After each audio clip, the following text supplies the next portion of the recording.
그러니까 오픈 AI 입장에서 계속 스케일 게임을 계속 해야 되고 컴퓨터를 계속 때려 넣어야 되는 걸 해야 되는데, 그렇게 되면 계속 투자를 받아야 되는 상황에 있고, 그러니까 자꾸 이렇게 엔트로피 발표했을 때 바로 또 발표하고 이런 것들을 하고 있는 거죠. 네, 여러분 반갑습니다. 에러입니다. 지난주에 엔트로픽의 클로드도 새로운 모델 오프스 4.6을 발표했고, 그 발표한 직후에 또 오픈 AI가 GPT 5.3 코덱스를 공개했습니다. 둘 다 코딩을 잘하는 모델을 새롭게 바로 내놨다라는 측면에서 또 뭐 좋은 거 나왔나 보네, 또 엄청나게 또 좋다고 하는데 뭐 매번 그랬으니까 라고 인지가 될 수도 있는 부분들이 있는데, 이게 사실 이번 사건이 굉장히 좀 분기점이 되는 거대한 의미로 다가올 것 같고 AI 산업계에서 큰 영향성이 있을 것 같거든요. 왜 그렇게 생각하는지를 좀 봐야 되는데, 간단하게만 말해서는 이제 모델 성능 그냥 5.3이다 오프스 4.6이다 이 자체가 성능은 계속 늘어날 거잖아요. 앞으로도 계속 하면은 또 누가 1등 했다가 저희가 1등 했다가 하겠죠. 근데 이번에는 둘 다 동시에 어떤 점을 강조하느냐, 워크플로우를 장악하겠다라는 의지를 강력하게 보인 거거든요. 이게 무슨 의미냐, 단순 모델 집중이 아니라 하나의 플랫폼으로서의 역할을 이야기를 하고 있는 것이고, 최근에 오픈 AI가 지금 이제 너무 적자가 너무 커져가지고 위기설이 많이 돌고 있는 가운데, 엔트로픽 같은 경우에는 지금 코딩 쪽에서는 개발자들 중심으로 굉장히 열렬히 환호하고 서포트를 많이 받는 모델로 집중하고 되고 있어서 비즈니스 모델이 이제 돈을 벌고 있는 구조로 같다라는 평가를 많이 받고 있습니다. 그 와중에 구글은 이 두 스타트업이 힘겹게 현금을 창출하고 있는 동안에 워낙 또 돈을 많이 벌고 있기 때문에 야, 이거 이대로 가면 결국은 구글이 다 먹겠는데 하는 시각도 있는데, 이 측면에서 보면은 중국의 AI들이 지금 오픈 모델로서 계속 풀고 있는 관점에서도 봤을 때 이 플랫폼 경쟁이 어떻게 가고 있는지를 좀 뼈저리게 느낄 수 있는 부분들이 있어서 이 부분을 좀 분석해 보려고 합니다. 우선 간략하게 먼저 클로드 오프스 4.6과 오픈 AI 코덱스 5.3이 뭐가 달라지는지를 좀 얘기를 해보면은, 자, 베타버전에서 100만 토큰 규모의 컨텍스트 창을 지원합니다라는 얘기가 나오죠. 그러니까 이전에 쓰던 모델보다 훨씬 더 긴 문서랑 코드 베이스, 대화를 했던 흐름 전체를 한 번에 이해하고 유지할 수 있으니까 아무래도 코드가 계속 길어지고 이 긴 맥락에서의 판단, 우리 컨텍스트 랏이라고 하죠. 점점 길어지면 길어질수록 이게 의미를 좀 이제 까먹잖아요, 모델이. 이런 것들이 좀 향상이 됐다. 그래서 정보가 계속 누적됐을 때 일관된 문제를 해결을 할 수 있는 능력이 강해졌다라고 보시면 되는데, 이런 것들이 왜 중요하냐면은 여기서 나온 건데, 클로드가 자율적으로 멀티태스킹을 할 수 있는 코워킹 환경에서 사용자를 위해 최선을 다할 수 있습니다. 지금 엔트로피의 클로드 같은 경우에는 개발자들이 굉장히 많이 쓰는, 압도적으로 지지를 받는 모델이기도 하잖아요. 팀 단위로 프로젝트를 한다라고 하면은 서로 이제 협력해서 일을 해야 되고 개발을 하는 상황에서 전체 코드 베이스를 다 볼 수 있는 능력이라든가, 여기서 나오죠. 재무 분석이라든가 이런 회계 쪽 얘기라든가 일상 업무들, 이래서 점진적으로 오류가 누적되는 거를 줄이는 형태로 할 수 있으니까, 결국은 단순히 프롬프트에서 결과 잘 나온다 이 결과보다 프롬프트 주고 결과 나오고 또 프롬프트 주고 이 반복되는 전체 다중 루프에서 훨씬 강력하다라는 게 엔트로피의 주장이에요. 그래서 이런 점수들 높은 거는 뭐 이렇게 간략하게만 보시면 될 것 같고, 지금 제일 핫하게 중요하게 주목받는 게 바로 이 클로드 코드에서 에이전트 팀을 구성할 수 있다는 거죠. AI를 여러 개 돌려갖고, 야, 너는 이 작업만 하고 있어, 그리고 얘는 이 작업만 하고 있어 해가지고 서로 막 이렇게 협력해가면서 마치 내 회사에 여러 직원들을 둔 것처럼 할 수 있다는 거죠. 그러니까 여러 작업들을 동시에 병렬적으로 처리를 하는데, 물론 저 이전에도 서브 에이전트라는 개념이 있었습니다만은 여러 에이전트를 동시에 시켜가지고 복잡한 작업을 분해해가지고 각각을 병렬적으로 처리를 하니까 굉장히 조직적으로 지원을 할 수 있다는 거죠. 이게 실질적으로 보면은 개발하는 입장에서는 생산성이 엄청나게 좋아집니다. 예를 들어 파이프라이닝 구성하고 코드 리팩토링하고, 인간이 매 단계를 감독하는 게 아니라 AI가 애초에 병렬적으로 작업을 할 수 있도록 에이전트 모델들을 짝짝짝짝 나눠가지고 다 처리할 수 있도록 하는데, 이렇게 되면은 AI가 그냥 보조를 하는 역할이 아니라 작업을 다 쪼개고 이 자체적으로 처리하는 AI 팀으로 전환됐다. 이제 바이브 코딩은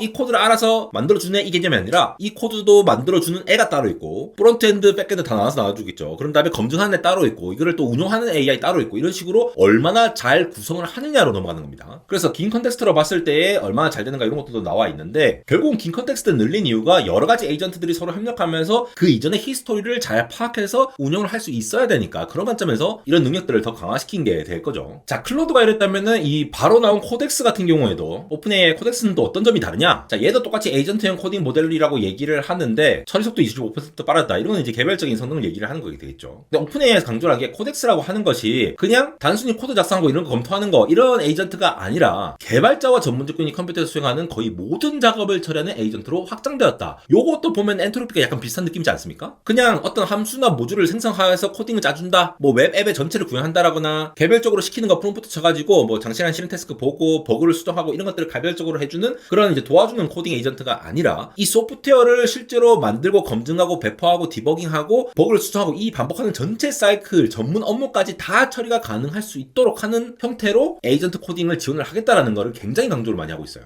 그리고 이런 얘기 나오잖아요. GPT 5.3 코덱스는 자신의 개발 과정에 핵심적으로 활용된 최초의 모델입니다. 이 번역이 좀 이상하게 됐는데 스스로 진화하는 형태의 엔진을 강조를 하는 거죠. 그래서 다양한 예시들이 나와 있는데 이러한 것들을 만들 때에 사용자 의도를 정확하게 파악을 하면서 왔다 갔다 하는 형태의 에이전트 코딩도 당연히 더 잘 될 뿐더러 이게 대기하고 있다가 결과가 나와주면은 또 피드백 받고 이런 게 아니라 실시간으로 진행 사항을 사용자와 계속 공유하면서 또 중간에 피드백을 반영하면서 접근하는 방식으로 바뀌었다는 얘기를 하고 있습니다. 자, 이 두 가지 의미에서 공통적으로 봐야 될 거는 코딩 모델이 업데이트 됐다라는 것도 중요한데 에이전트랑 워크플로우 같은 중심의 발표를 굉장히 강조를 하고 있어요. 이 개인보다는 팀 조직 단위의 어떤 과금이라든가 이 도입을 더 겨냥하는 그런 메시지라고 볼 수가 있는데 최고 성능도 강조를 하죠. 벤치마크. 근데 요즘 벤치마크가 안 먹히는 거 다 알잖아요. 실제로 이게 써보니까 낫더라라는 얘기가 굉장히 중요하기 때문에 이것 때문에 엔트로픽의 클로드 코드가 굉장히 많이 퍼지고 있지 않습니까? 코딩에서는. 그래서 업무에서 실제로 이걸 내가 해봤는데 굉장히 안정성 있게 잘 일관성 있게 잘 하더라라는 것들을 더 잘할 수 있게끔 지원하겠다는 얘기가 나옵니다. 그런 점에서 지금 엔트로픽 같은 경우에는 이 팀처럼 일하는 AI 형태로 좀 강조를 했고요. 기업 고객이 만약에 엔트로픽을 가져와서 쓰면은 여러 가지를 병렬적으로 처리할 수 있도록 그리고 좀 신뢰 예측 가능성에 대해서 안정성도 보장한다라는 형태로 많이 강조를 했고 오픈 AI 같은 경우에는 이 에이전트를 굴리는 운영 레이어 자체가 코덱스다라는 형태. 그러니까 코딩이 채팅이 아니라 작업 관리를 한다던가 뭐 승인이나 감사를 하는 전체의 오퍼레이팅 시스템의 형태가 바로 코덱스다. 그러니까 팀 단위로의 생산성을 엔트로픽이 강조했다라면은 오픈 AI는 에이전트 운영 OS 레이어에서 우리가 움직이겠다라는 형태로 좀 더 넓은 범위의 스코프로 넘어갔다는 겁니다. 사실 뭐 엔트로피 발표한 다음에 바로 또 이제 오픈 AI가 발표하고 이런 것도 사실 오픈 AI가 잘 하잖아요. 이것 때문에도 막 뭐 야비하다느니 뭐 이렇게 평가를 하고 좀 약간 이제 밉상이다라는 인상이 있다라는 분들도 계신데 요즘 뭐 이제 이걸 카운터 프로그래밍이라 해가지고 경쟁사가 대형 이벤트를 막 이렇게 발표를 하고 하면은 비슷한 시간대에 바로 다른 콘텐츠를 배치해서 이 약간 관심도를 이제 분산시키려고 하는 건 있는데 이번에서도 모델이 갑자기 급조해서 갑자기 발표를 했다라고 보기는 힘들고 원래도 이걸 갖고 있었는데 워낙 이 팀 단위의 운용에서 개발 단위에서 엔트로픽이 강력하게 가지고 있는 부분들이 있으니까 이 관심을 조금 쪼개려고 코덱스도 이런 형태로 발표를 하지 않았나. 이 뉴스 사이클을 독식하게 두지 않겠다라는 걸 이번에도 오픈 AI가 반영을 한 것으로 보이고요. 근데 이게 재밌는 게 제가 아까 계속 말씀드린 게 뭡니까? 어차피 AI 모델은 스케일링이 되고 계속 발전이 되어 가고 있는 것으로 보여요. 근데 요즘 챌린지를 받는 게 뭡니까? 너네 어떻게 돈 벌래? 어떻게 이거를 잘 이용을 할래라는 측면에서 이 두 스타트업 같은 경우는 지금 현금이 딸리는 상황이거든요. 구글이나 마이크로소프트, 메타 같은 기업들은 돈을 엄청나게 많이 벌고 있잖아요. 그래서 자체적으로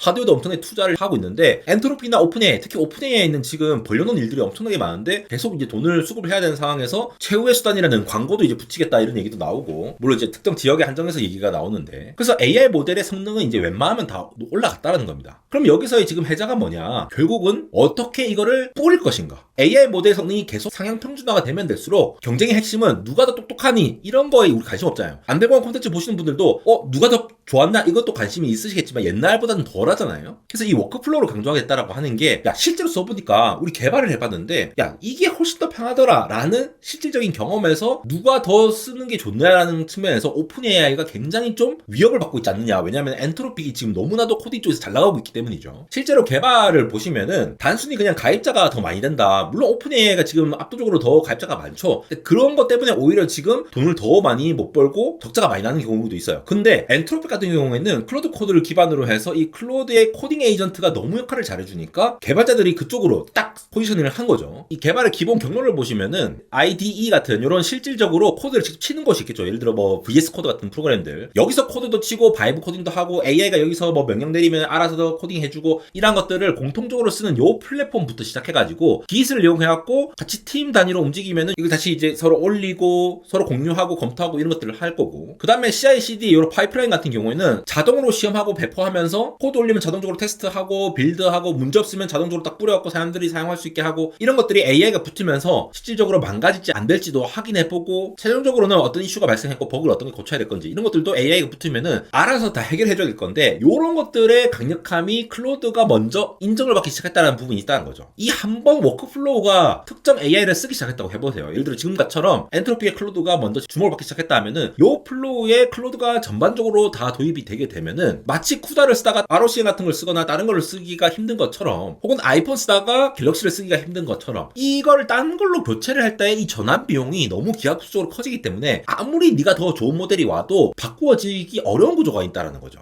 그러니까 에이전트나 워크플로우가 왜 진짜 혁신이 되냐, 그리고 왜 코덱스도 그렇고 클로드 오프스 4.6도 그렇고 이 전체를 계속 강조하기 시작했냐, 모델은 또이또이한 느낌이 드는 거야 이제. 근데 그걸 베이스로 해가지고 실제로 만들어 봤을 때 얼마나 잘 쓰이는가. 예전에는 한 번에 잘 맞추는 AI가 중요했는데 지금은 틀려도 계속 고쳐가지고 결국은 내가 개발을 잘하게끔 만들어주는 AI가 훨씬 더 중요하다는 거예요. 돈을 벌어야 되니까. 옛날에는 이 코딩 단계가 이 함수나 이런 것들 생성하는 단위로 갔지만도 그냥 코드 조각을 만들어갖고 이걸 이렇게 쓰는 거잖아요. 그러면 이것만 해도 사실 좋았는데, 예를 들어 자동 완성도 해주고 버그 생기면은 또 이제 자동으로 고쳐주고, 이걸 해봤더니 사람이 계속 붙어서 봐야 된다는 거예요. 결국은 시간이 쓰인다는 거죠. 근데 지금의 에이전트 코딩을 보세요. 이거는 전체 프로젝트를 다 보면서 계획부터 코드 수정, 테스트도 하고 에러도 분석하면서 수정하고 이 PR까지 혼자서 계속 반복을 하니까 이것까지 다 지원해주는 전체 시스템을 누가 더 잘 지원해주냐. 그러니까 아마 서둘러서 오픈AI가 우리도 있어요 라고 얘기를 한 게 아닌가, 이런 생각이 들고요. 이 말은 한 번에 코드를 잘 짜주는 게 중요한 게 아니라 이 프로세스를 계속 거치면서 결국은 최종적으로 얼마나 만족스러운 결과의 시스템을 만들어줄 것이냐의 얘기로 간다는 겁니다. 그러면은 기본적으로 이 에이전트 플랫폼을 얼마나 잘 쓰냐, 어떻게 좋은 건데 라고 판단을 해봐야면은 기본적으로 이 설계를 할 때에 얼마나 이 태스크를 잘 쪼개갖고 우선순위에 따라서 병렬적으로 처리를 하느냐가 있겠죠. 요게 또 파운데이션 모델의 성능에 따라서도 움직일 수 있겠지만도 대충 뭐 사용자가 프롬프팅 해가지고 뭐 이걸 리팩토링 해줘, 뭐 파일이나 모듈 인터페이스라든가 리스크 같은 것도 네가 체크해줘, 이런 것들을 말하지 않아도 알아서 태스크를 잘 쪼개서 계획을 잘 세워서 병렬로 처리할 것들을 파이프라이닝 해주는 거, 요런 것들의 품질이 얼마나 잘 되느냐도 있을 거고, 그 다음에 뭐 기시라든가 뭐 CI 로그라든가 패키지 매니저를 정확하게 다루는 능력이죠. 이런 것들이 또 에이전트 이제 벤치마크로도 나와 있는데, 이런 툴들을 이 모델이 얼마나 잘 쓰는 것인가, 이런 것들도 현업에서 실제로 써보면 느껴지거든요. 아, 이거 얘 잘 못 알아듣네, 아니면 이 코드를 쓰는 것보다 도구를 얼마나 잘 쓸 것이냐라는 게 굉장히 중요한 포인트가 되는 거고, 마지막으로 이거를 검증하는 루프에서 테스트를 실패했을 때 원인을 얼마나 잘 추적하고 다시 업데이트를 해주냐, 이 세 단계를 잘 해주는 시스템을 서로 경쟁하고 있다고 보시면 될 것 같아요. 제가 얼마 전에 구글의 딥마인드 총괄 디렉터 분이랑 인터뷰를 했잖아요. 그 영상도 참고해보시면은 올해는 진짜 에이전트 코딩 관련해서 이쪽에서 굉장히 경쟁이 심해질 것 같다라는 게 결국은 이 시스템을 얼마나 잘 구축하느냐에 의미가 있는 거고, 현재는 아름아름 개발자 중심으로 엔트로픽이 나가고 있지만 또 클라우드를 플랫폼으로 해서 요거를 잘 만들고 있는 구글이 또 어떻게 될 것인지, 이것도 저것도 없는 오픈AI는 또 어떻게 또 대응을 할 것인지, 이런 것들이 또 어떻게 될지 경쟁 포인트가 되겠죠. 이런 관점에서 다시 중국을 볼 필요가 있어요. 자, 중국 시장이 우리가 처음에는 중국 모델이 미국하고 거의 다 따라잡았네, 이런 것들이 위협을 느꼈지만 그것보다 중국이 훨씬 더 앞서간 것이 바로 실제로 이 푸는 전쟁에서 훨씬 더 앞서 있다는 거죠. 왜냐? 이미 오픈 웨이트 모델로 막 뿌리고 있잖아요. 쿠엔 같은 경우에는 지금 두 가지 방향으로 하고 있는데, 쿠엔 모델을 실제로 실리콘밸리에서도 엄청나게 많이 하고 있다고 하거든요. 이게 공짜니까. 그러니까 오픈 모델로 막 퍼뜨려가지고 많이 다운로드 받게 하는 표준화 전략과 함께 이 앱 유통을 할 때에 쿠엔이라는 앱을 유저를 확보하려고 또 투자를 하고 있어요. 이미 유통적으로 이렇게 전진해서 압도적으로 하고 있는 부분이 중국에서 이미 시작을 한 부분이 있고, 쿠엔뿐만이 아닙니다. 알리바바 쿠엔뿐만 아니라 딥시크 같은 경우에도 작년 초에 이미 개발자용 API에서 이 오픈피크 가격을 엄청나게 할인한 바가 있죠. 물론 이건 지금은 중단됐는데, 이런 식으로 초기에 토큰에 따른 비용을 엄청나게 낮게 해가지고 침투를 빨리 하려는 이런 전략들을 미국 빅테크 기업에 대비해서 엄청나게 좀 투자를 하는 형태였고, 자, 텐센트 같은 경우에는 자, 모델은 계속 뭐 딥시크니 뭐니 계속 바꿀 수 있는데 유통은 또 내가 계속 가져갈래 라고 하는 형태로 딥시크 기반으로 AI 검색 베타 테스트도 했다는 얘기가 나오고 있고, 자, 이 모든 것들이 뭡니까? 모델 경쟁이 아니에요. 중국의 모델이 조금 떨어진다는 건 중요한 게 아닙니다. 유통 경쟁이라는 거예요. 이거는 플랫폼 경쟁입니다. 그래서 중국은 모델 전쟁에서 유통 전쟁으로 이미 더 노골적으로 가고 있었기 때문에 미국에 있는 빅테크 기업들도 지금 코딩 중심으로 이렇게 나아가고 있는 것으로 보이고, 더군다나 엔트로피 같은 경우에는 제가 초반에 좀 말씀드렸는데 이 수익 모델이 좀 섰다라는 평가를 지금 받고 있죠. 작년 초만 하더라도 연 한산 매출 봤을 때에 한 1빌리언 정도 달러, 1빌리언 달러 정도 된다라고 했는데 작년 8월 기준으로 봤을 때에 50억 달러를 달성했다는 얘기가 나왔거든요. 그러면서 2026년에는 클로드 코드 제품만으로도 6개월 만에 1빌리언 달러를 달성한다, 뭐 이런 얘기가 나오니까 올해는 아예 막 18빌리언 달러, 이게 지난달에 나온 전망치입니다. 이 형태로 이쪽에서 코딩계에서 제대로 된 비즈니스 모델을 잡았다, 내가 더 우수해, 내가 더 짱이야, 이런 것들 내세우는 게 아니라 진짜 개발자들, 진짜 기업 고객이 원하는 거에 딱 맞춰갖고 이 워크플로우에 우리가 전체적으로 세밀스하게 다 지원을 하겠다라는 포지션을 굉장히 잘 갖췄다라는 평가를 받고 있다는 거죠. 반면에 오픈 AI는 지금 스케일 게임이랑 이런 것들이 좀 절실해지고 있는 것이 계속 이게 적자가 나고 있는 상황이다 보니까 지난달에 오픈 AI CFO가 이런 얘기를 했어요. 2025년에 20빌리언 플러스로 레브뉴가 증가를 했는데 컴퓨팅도 그래서 1.9기가와트로 늘어났지만 실질적으로 넷로스가 이렇게 발생을 하고 있다는 거죠. 요게 디인포메이션에서 나온 자료죠. 손실이 14빌리언까지 날 수 있다. 물론 엔트로픽도 지금 요게 구체적으로 영업이익이 어떻게 됐다라는 얘기는 요게 이제 비상장이기 때문에 어떤지는 몰라요. 근데 오픈 AI가 이제 규모를 크게 끼우고 있고 여러 가지 판을 벌리고 있는 상황에서 이게 실제로 돈을 잘 벌 수 있느냐에 대한 얘기들이 계속 이렇게 챌린지가 나오는 이유들이 있는 거죠. 그러니까 오픈 AI 입장에서 계속 스케일 게임을 계속 해야 되고 컴퓨터를 계속 때려 넣어야 되는 걸 해야 되는데 그렇게 되면 계속 투자를 받아야 되는 상황에 있고 그러니까 자꾸 이렇게 엔트로픽 발표했을 때 바로 또 발표하고 이런 것들을 하고 있는 거죠. 어떻게든 좀 이렇게 감화를 시키려고. 사실 오픈 AI 코덱스 앱을 보면은 이게 엔터프라이즈 운영 레이어로 설명을 해야 되는 게 맞는데 여기서 좀 이제 그래서 한번 승부를 걸려고 하는 것 같습니다. 이미 클로드로 너무 많이 넘어갔지만 엔터프라이즈 입장에서 에이전트 코딩을 기업이 만약에 쓴다라고 칩시다. 그러면은 기본적으로 이 권한에 대해서 어떤 브랜치나 디렉토리를 AI가 건드릴 수 있는지 잘 통제를 하면서 잘 할 수 있을 것인가. 그리고 AI가 어떤 거를 바꿨는지 어떤 로그 테스트 결과가 나오고 있는지 그리고 세이프티 관점이라던가 예측 가능성 측면에서 이런 점들을 잘 봐야 되는데 그래서 코덱스를 이번에 포지션할 때 그냥 코딩 모델로 말하면은 약하니까 우리가 이런 것들을 다 해주는 거대한 엔터프라이즈 컨트롤 시스템 레이어로 설득을 하겠다라고 하는 거예요. 근데 현재로서는 이제 클로드가 좀 더 강력해 보인다는 얘기가 많이 나오는 게 벤치마크 기준으로 보기보다는 개발 조직이 실제로 겪는 어떤 형태로 봤을 때 이런 여러 가지 문제들이 있잖아요. 뭐 할루시네이션이라든가 뭐 드리프트라는 이런 현상이 발생한다든가 수정이 계속 돼가지고 반복된다가 이런 리스크들이 있는데 업계 반응이 이런 것들 실제 개발할 때 이런 문제들이 발생할 때 잘 합쳐지는지 드리프트 했을 때 이걸 잘 보정을 하는지 이런 것들을 반응을 보면은 이런 실패를 했을 때의 치명성이라든가 이런 것들이